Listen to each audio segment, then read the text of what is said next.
Bem-vindos, amigos, a Mosaic com radioletras.com. Hoje, sexta-feira, 17 de abril, Dia Internacional de Luta dos Trabalhadores do Campo.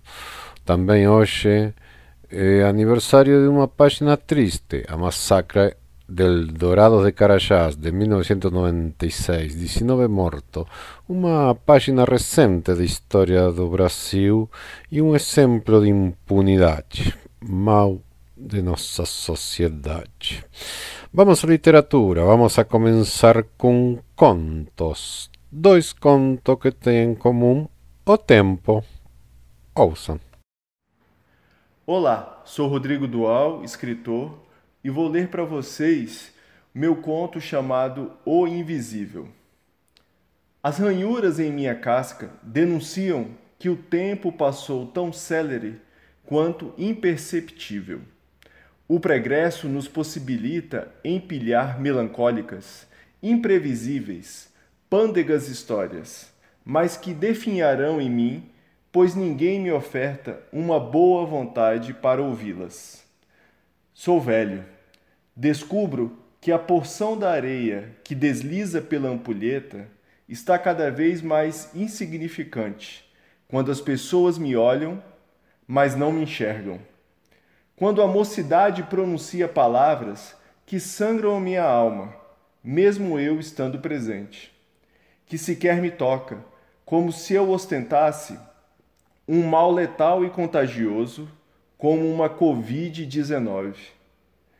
Jovens que elegem o gélido diálogo por meio de um artefato móvel com pessoas distantes, em vez de uma aprazível prosa olho no olho. Ei, estou aqui, bem ao seu lado. Vamos conversar? Não precisa ter medo. Será que a juventude não concebe que amanhã estará na minha atual condição? Para que o desrespeito, o desdém, as agressões que maculam o espírito e que ferem a pele? Sou velho, sou um peso morto que ainda vive, sou um transtorno, um contratempo, para aqueles que se assenhoram do poder. O desejo deles é me extinguir, mas não podem. Sobrevivo, então, desprezado. Minha inutilidade transformou-se em sinônimo de abandono. Debilito-me porquanto estou sujeito ao calor corrosivo que chamusca minha tez e a tempestades que se misturam às minhas lágrimas. Ninguém se predispõe a me regalar com um simples protetor ou um abrigo. Essas são as cruéis dádivas de ser negligenciado. Sou velho. Quem sou eu? Chamo-me telefone público. Apelido, orelhão. Sou velho, sou invisível. Rodrigo Dual, para radioletras.com. Imortal. Carmen lembrava o dia em que pisou pela primeira vez no Olimpo. Existiam tantos espalhados por todas as regiões da Terra, mas aquele sim, era especial. Suas paredes, metade branca, metade marrom, possuíam grades fortes, dispostas nas duas entradas, uma na vanguarda e outra na retaguarda. Talvez para garantir que a força dos heróis permanecesse ali, hermeticamente preservada. Havia muitas salas chamadas de quadrante magistral e duas arenas, onde os pequenos mortais divertiam-se com jogos sob os olhos dos superiores. Reproduziam esportes colossais. Nas salas superiores que rodeavam uma das arenas, outros pequenos mortais dividiam o palco, a vibrar com os combates diários, incitados pelas diferentes graduações. Os menores sempre querendo romper seus limites para se tornarem superiores antes do tempo. Coisa que não acontecia, não ali. Seguiam um curso natural dos tempos e aguardavam ansiosos pela circunspecção. Queriam distinguir-se a qualquer custo, por um ano que fosse, compensava a espera que terminava com a chegada do último ano. A partir daí, seriam transferidos para outros lugares, como universidades, que faziam parte também da grande e temível escola da vida. Não sabemos qual a mais feroz. Tudo dependia da habilidade adquirida ao longo dos anos. Poucos, porém, evoluiriam a estado de herói. Os verdadeiros mestres que manipulavam tão facilmente a força que cobria aquele lugar. Força que oprimia alguns e impressionava outros, tanto quanto os magnetizavam a ponto de não desistirem de buscar seu domínio. Nesse terreno, naturalmente se travaram as maiores e melhores batalhas, não aquelas das arenas externas entre os pequenos mortais, mas dentro do quadrante magistral, docentes versus discentes.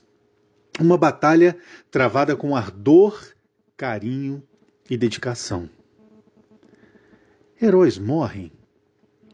Ou simplesmente vivem tanto tempo que se tornam lendas? Aí estava ela, Carmen, diante de um herói. Antes tão forte, enérgico, mas que da forma como estava parecia tão indefeso, tão inerte, frio, aprisionado dentro daquela frágil caixa de madeira, sufocado pela total falta de vida. Seria aquilo uma estratégia para ganhar forças e depois reagir, libertando-se da frágil matéria? Ou seria o momento da transfiguração para a lenda? Como ela justificaria as glórias daquele homem para seus filhos e netos se tudo terminasse ali tão friamente? Sim, talvez para isso existissem as lendas, para imortalizar os heróis e seus atos de bravura.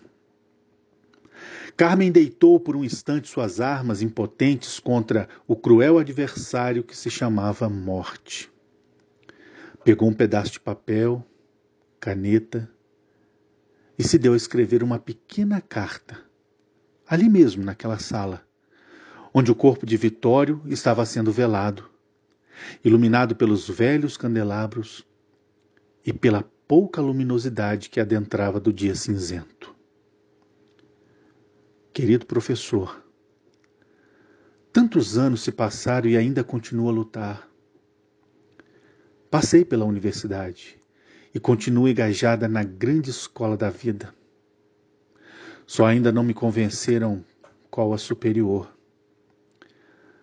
Passei pelos primeiro, segundo e terceiro graus. E já devo estar no quinto, sexto, pois desde a faculdade ingressei no casamento, passei pela maternidade, pelo concurso do Estado e agora trabalho lecionando, cuidando do filho, do marido, da casa, de mim, talvez nessa ordem. Contudo, seja como for, ainda guardo com as devidas propriedades muitos dos seus valiosos ensinamentos que te fizeram imortal em meu coração. Minha motivação é a mesma que a sua, acreditar que vale a pena lutar sempre. Ensinaste-me a manejar a poderosa arma, o conhecimento. Poder esse que traspassou aqueles muros da nossa pequena escola, nosso Olimpo. Nunca teriam aquelas grades o poder de confiná-lo. Tão indomável, tão submisso, tão devastador, tão necessário. Tu és herói porque o subjugou todo esse tempo com irrestrita maestria. Tornaste-se imortal, não pelos feitos extraordinários, mas porque deteve o poder que não pode ser aniquilado, o conhecimento. Estive muito ocupada todo esse tempo, olhando por mim e para a minha vida, o que fez com que eu tenha me esquecido de olhar um minuto para ti e agradecesse. Descansa em paz. Não direi adeus.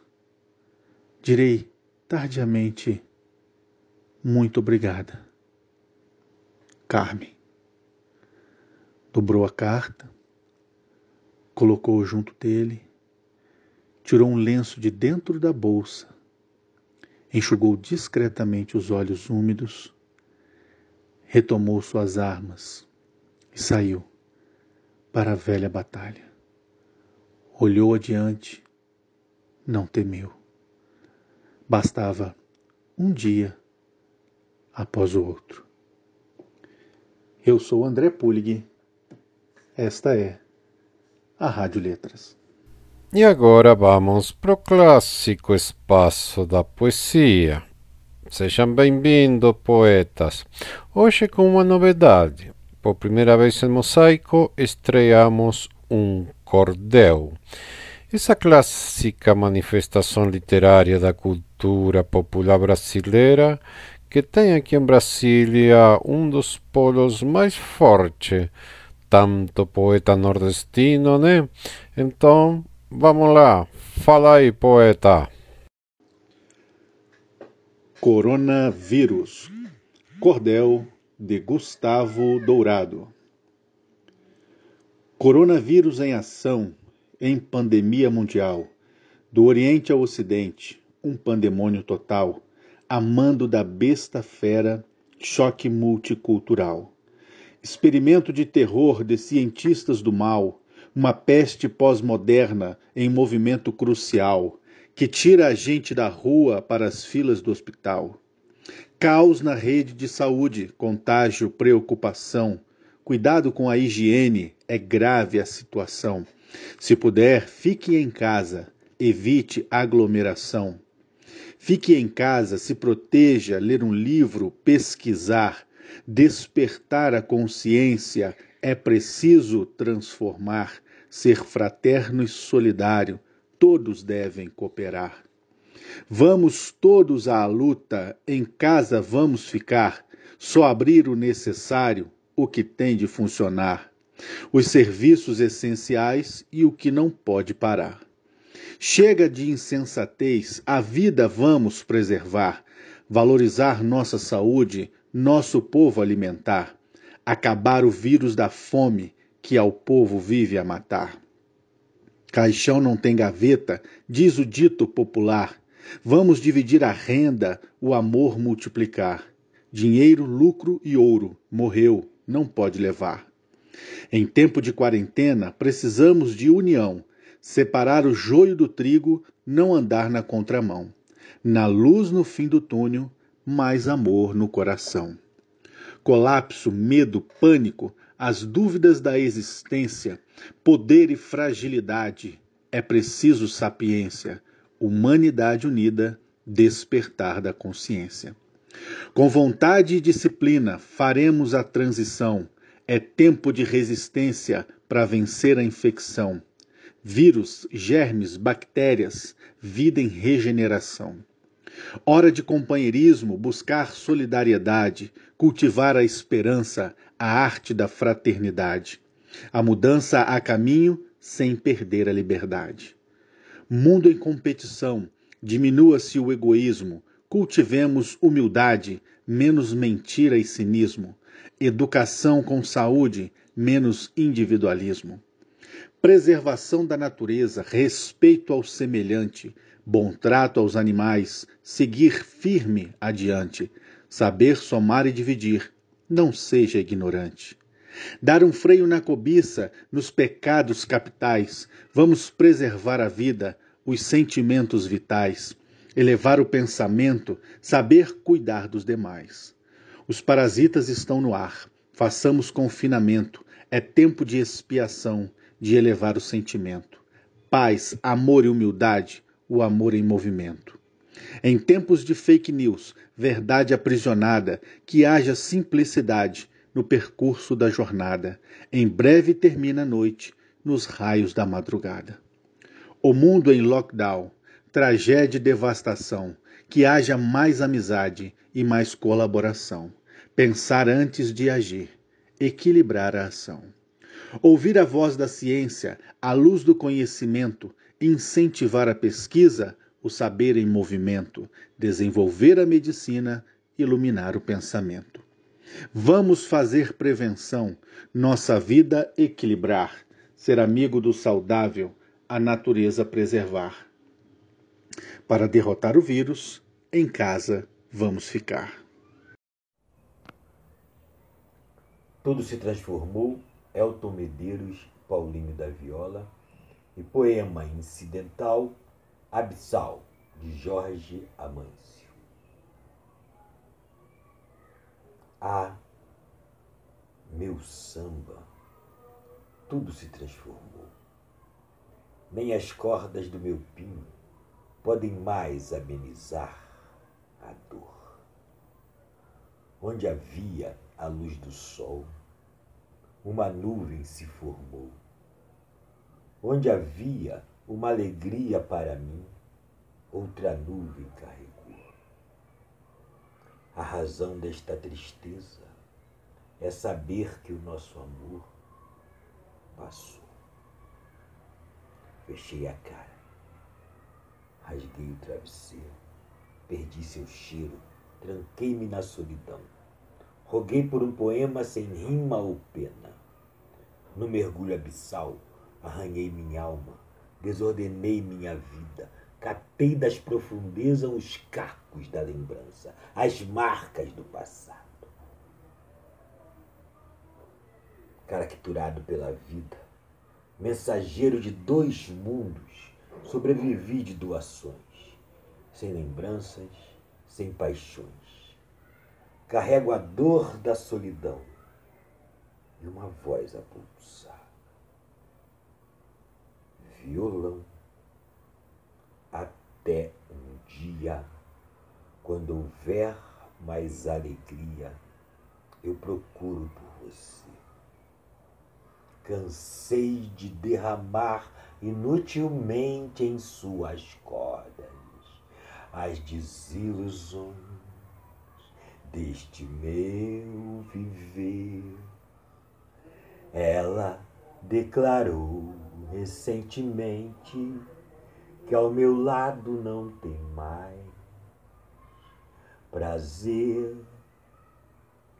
Ela declarou recentemente que ao meu lado não tem mais prazer.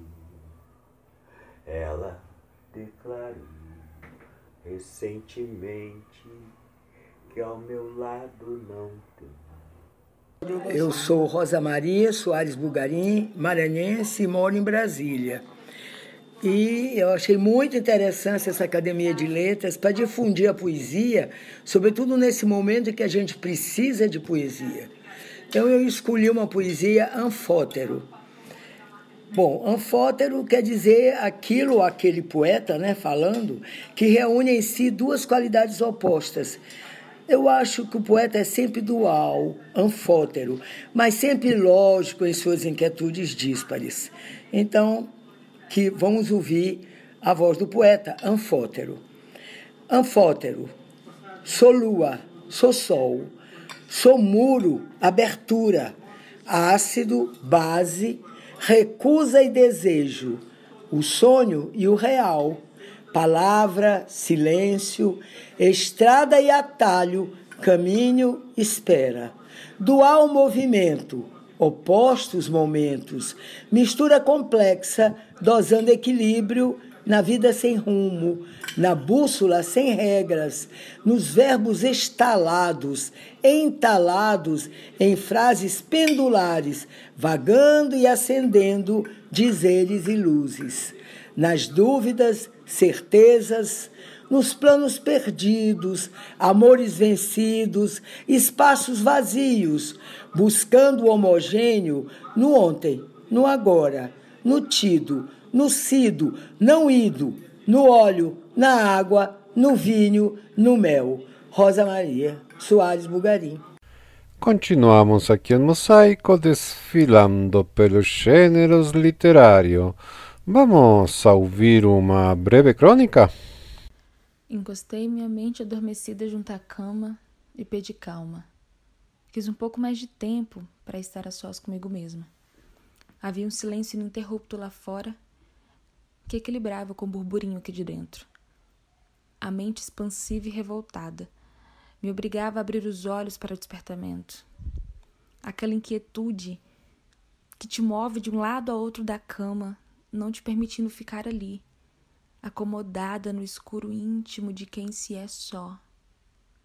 Abri a janela e o dia parecia caminhar cinzento, e tudo em volta estava estranhamente acompanhando minha indisposição matinal. Café, fruta, água. Primeira refeição do dia. Cumprir os afazeres, cumprimentar pessoas, aderir novos planos de endividamento, ônibus, atrasada, trabalho, almoço, aulas, ônibus, casa. Cansada. Não havia uma razão apontada para que me sentisse oque dormente, mas para cada canto de mim que olhava havia um sentimento inevitável de abandono profundo. Tudo era um espaço ecoado e desocupado. A tristeza me pegou pelo braço e não me deixou sem par. Queria o revés da solidão, mas na verdade sinto que toda alegria vem carregada de um choro e o desalento de um colo, como aquela primeira viagem sozinha, que traz a plena satisfação da solidão, e não se pode ser só acompanhada. Será que todos os seres humanos se sentem desamparados nesse microcosmo? A solidão poderia ser a unificação secular, desgarrados da verdade intrínseca de quem somos. Às vezes chego a acreditar que o mundo está tão malevolente quanto eu, e que toda a frustração chega logo de encontrar os 30, cuja etapa é um dilema quase universal, dilemas dos meus invernos. A verdade é que o mundo cá fora é uma miragem, vista pela minha brecha de dentro, tornando tudo exatamente como eu quero que seja. A mente é a janela de compreensão do mundo. Tudo que tatear terá aspereza quando se firmar guerra do lado de dentro, ou parecerá amargo e sem odor, numa paisagem cinzenta e surda. O mundo não deixou seu curso natural, nem está te pregando uma peça. É através da miragem da alma que o tornamos feliz ou triste. Somos nós que escolhemos a paisagem. As peças do tabuleiro continuarão sendo as mesmas, mas é você quem escolhe o peão. Realidade paralela. Carita Ferraz. Tá vendo? Tem que escolher direito, senão... Bom, agora um artigo sobre a arte da escritura. O que os grandes mestres falam? O que eles aconselham? Uma guia de leituras muito prática. Ouça. Pode-se ensinar alguém a ser escritor?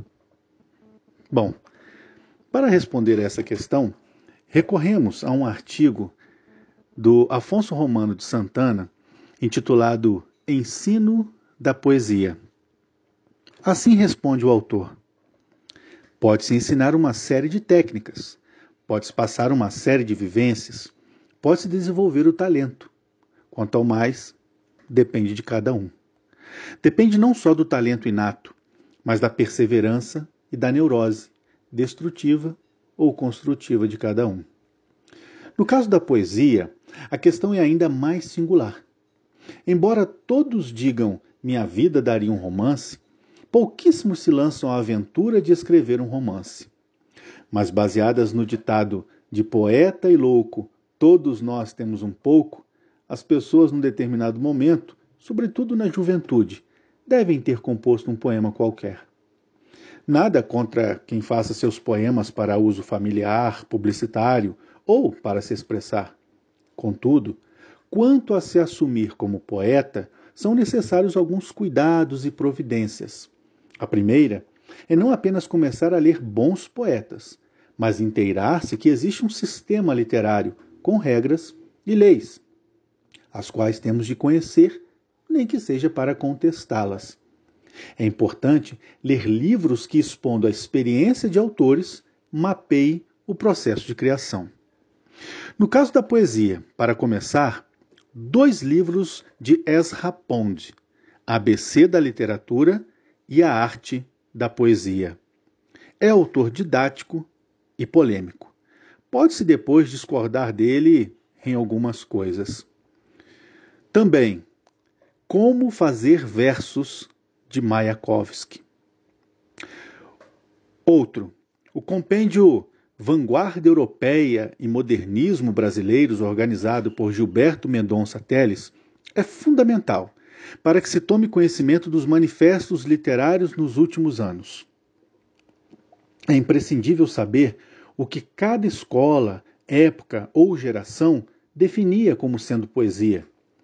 O ensaio de Edgar Allan Poe, Filosofia da Composição, é importante para se ver como o autor explica racionalmente a elaboração do seu famoso poema O Corvo. Algumas leituras iniciáticas são ainda necessárias. De Otávio Paz, O Arco e a Lira e Signos em Rotação. O poeta mexicano reinstala a poesia na história da cultura. Ler Homo Ludens, de Huizinga, especialmente os capítulos O Jogo e a Poesia e A Função da Forma Poética.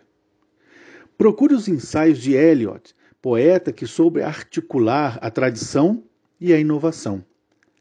Evidentemente que sempre se lerá Cartas a um Jovem Poeta, de Rilke, mas as cartas de Mário de Andrade em geral, sobretudo as escritas a Fernando Sabino, Cartas a um Jovem Escritor, são importantes. E nunca esquecer do despretensioso Itinerário de Passárgada, onde Manuel Bandeira faz algumas revelações sobre o seu métier de poeta. E se quer saber de certos recursos e segredos estilísticos de Drummond, Cabral e outros, leia Esfinge Clara e Outros Enigmas, de Otton Garcia. Exibe o que é uma análise estilística e temática. Colocaria aí até o pequeno dicionário de arte poética de Geir Campos, uma maneira leve de tomar contato com técnicas intemporais. Lembro-me sempre de Manuel Bandeira me indagando quando adolescente o fui visitar se já havia feito algum soneto na vida. Era uma maneira de saber se a pessoa estava inteirada da tradição e de certas questões de técnica do verso. Diria que isto é uma pequeníssima cesta básica, para começar. Não se deve confundir oficina literária com curso de teoria. Evidentemente que o aprendizado é interminável. Ainda agora estava relendo The Life of the Poet, do ensaísta americano Lawrence Lipkin, que desenvolve a tese que os poetas sempre retomam ou contestam o projeto de outros poetas, num processo edipiano de negação e autoafirmação. Goethe rejeita Virgílio, Whitman rejeita Goethe e Virgílio, Mallarmé reverencia Poe, e por aí vai. A história da poesia é um tocante e tenso diálogo entre poetas de épocas diversas, além de um mágico diálogo com o público. Por isso, é necessário assenhorar-se do que já foi feito. E nisto há um mistério. Bom, Afonso Romano de Santana termina o seu artigo usando as palavras de um cronista poeta. Fala-se muito em mistério poético, e não faltam poetas modernos que procurem esse mistério, enunciando coisas obscuras, o que dá margem a muito equívoco. Se, na verdade, existe muita poesia e muita carga de emoção em certos versos, sem um sentido claro, isso não quer dizer que, turvando um pouco as águas, elas fiquem mais profundas. Eu sou André Pulig, esta é a Rádio Letras. E assim, amigos, chegamos ao final de outro mosaico por radioletras.com, este coqueteo literario que desde Brasil e para o mundo fazemos todo dia, às 13 horas. Lembrando que amanhã, no mesmo horário, estaremos com um sábado infantil e nosso mosaico vai homenagear o grande Monteiro Monteiro Lobato. E no domingo, homenageado será Manuel Bandeira. Vamos pro feche musical. Hoje repite Zeca Mendes, em parceria com Gomes Foroi, Canção do Exílio. Tchau!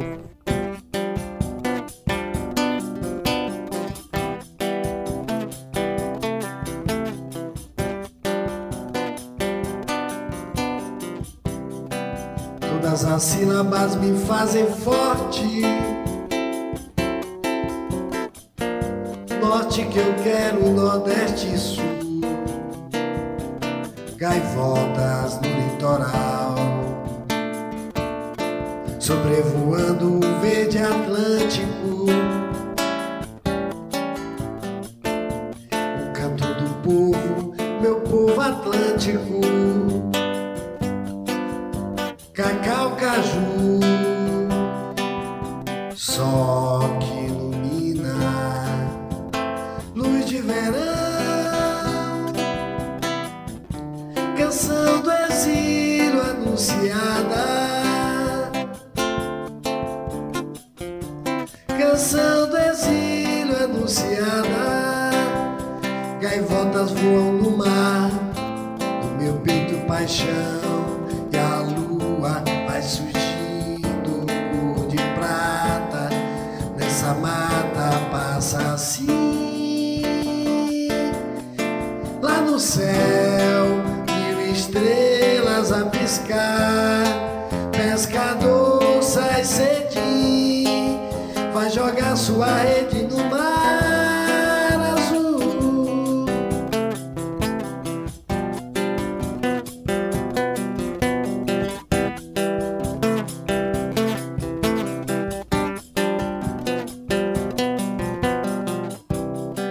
Todas as sílabas me fazem forte.